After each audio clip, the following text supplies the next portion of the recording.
मानव समाचार, मानवता के हक में। काल शिक्षण अधिकारी नाशिक जिल्हा परिषद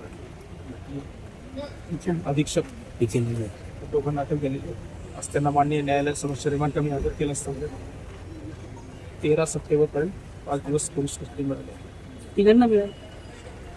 तिघांचं नाव काय? तिसरा आरोपी सर आता शिक्षण अधिकारी म्हणून आहे. त्याचं नाव आहे उदय देव.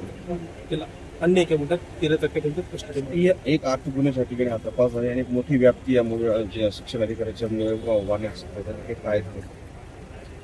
काय चौकशी तपासात बरेच बाबी उघडकीस येतील त्या आपण यातील बरेच आरोपी आहेत. मैंने जो आज आर्गुमेंट किया, ये जो थे ये उप शिक्षण अधिकारी ये जो है इनके तरफ से मैंने किया आर्गुमेंट किया। उदय विठ्ठलराव देवरे इनके तरफ से मैंने आज आर्गुमेंट किया।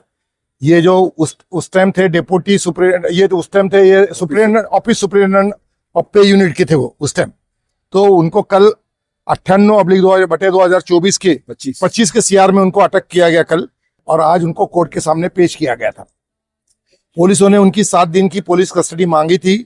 पुलिसों का कहना था कि बनावट बोगस कागज पत्तर बना के ये सब लोगों ने मिली भगत करके ये संदीप जाधव इसका पे स्केल निकाला है, इसलिए इनको 7 दिन की पुलिस कस्टडी देना चाहिए। हमने कोर्ट के सामने बहस की, कोर्ट को ये बताया कि ये उस टाइम ऑफिस सुप्रिटेंडेंट ऑफ पे यूनिट थे, और ऑफिस सुप्रिटेंडेंट ऑफ पे यूनिट का काम क्या रहता है पहले ये समझ लो। तो पहले तो अपॉइंटमेंट देने का काम ये मैनेजमेंट का रहता है। संदीप जाधव की अपॉइंटमेंट ये मैनेजमेंट ने की थी। याना जाधव के जो मैनेजमेंट के जो थे तुम्हारे चेयरमैन और सेक्रेटरी, इन्होंने की थी। उन्होंने वो प्रपोजल भेजा था शिक्षण अधिकारी को, एजुकेशन ऑफिसर जिसको बोलते हैं।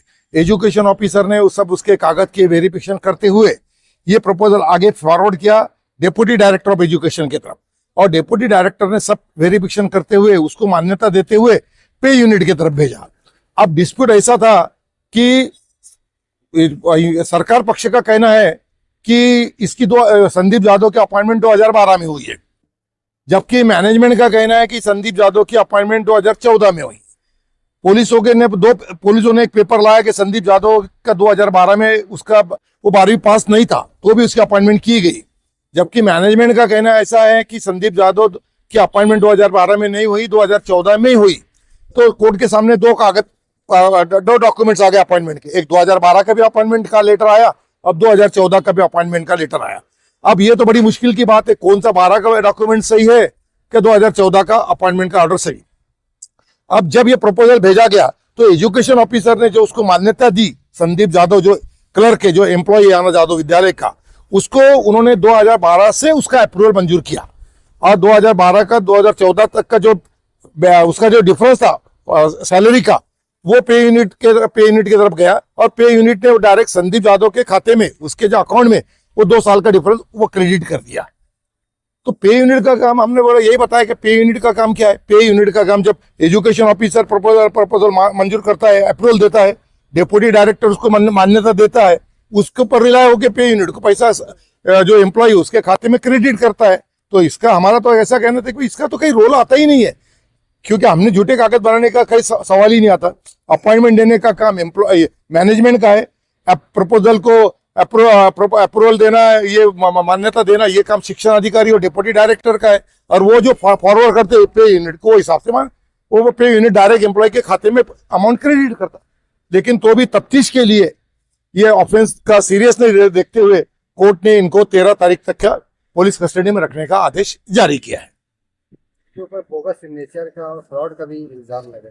इनका देखो, बोगस सिग्नेचर का इनका कहीं आता ही नहीं, क्योंकि अपॉइंटमेंट मैंने आपको पहले बता चुका है। अपॉइंटमेंट कौन देता है? मैनेजमेंट दे करती है। ये तो मैनेजमेंट में नहीं है, कहीं मैनेजमेंट ने अपॉइंटमेंट दी, मैनेजमेंट ने प्रपोजल भेजा किधर?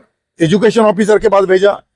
एजुकेशन ऑफिसर ने सब वेरिफिकेशन करके अप्रूवल दिया। एजुकेशन के ऑफिसर डायरेक्ट उसके पास से फॉरवर्ड किया proposal deputy director of education के पास, और डेप्यूटी डायरेक्टर ने भी उसको मान्यता दी, और फिर वो प्रपोजल डायरेक्ट डेप्यूटी डायरेक्टर की तरफ से पे यूनिट के गया। अब उनके जब आदेश आ गए, वो हिसाब से उन्होंने 12 से उसका पे स्केल निकाल के 12 से पे स्केल उसके खाते में डाल दिया। ये जो 2 लोग थे और उनका क्या रोल होता है? कौन थे? 2 नहीं, ये सीआर में एक ही लाए थे, दूसरे सीआर के 2 लोग थे, उनकी तरफ से मैंने